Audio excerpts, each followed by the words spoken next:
শক্তিশালী তো সে যে রাগের সময় নিজেকে নিয়ন্ত্রণে রাখতে পারে। যার যেটা নেই সে কখনো সেটার মূল্য বুঝতে পারে না।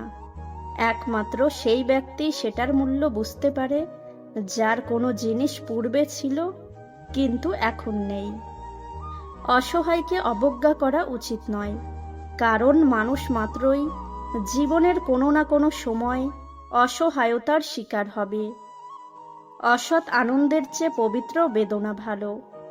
আমি সৃষ্টিকর্তাকে সবচেয়ে বেশি ভয় পাই, তারপর সেই মানুষকে ভয় পাই যে সৃষ্টিকর্তাকে মোটেই ভয় পায় না। কাউকে সারা জীবন কাছে পেতে চাও? তাহলে প্রেম দিয়ে নয়, বন্ধুত্ব দিয়ে আগলে রাখো, কারণ প্রেম একদিন হারিয়ে যাবে, কিন্তু বন্ধুত্ব কোনো দিন হারায় না।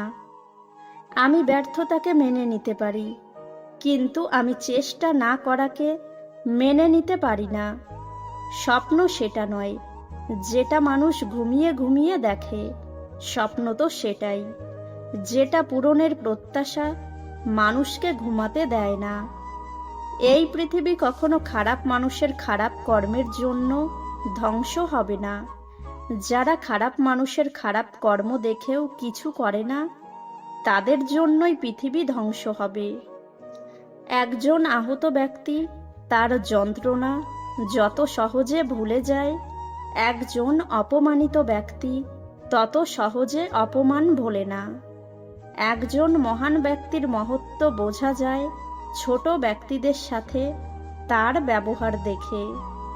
প্রত্যেককে বিশ্বাস করা বিপজ্জনক, কিন্তু কাউকেই বিশ্বাস না করা আরো বেশি বিপজ্জনক। নদীতে স্রোত আছে, তাই নদী বেগবান।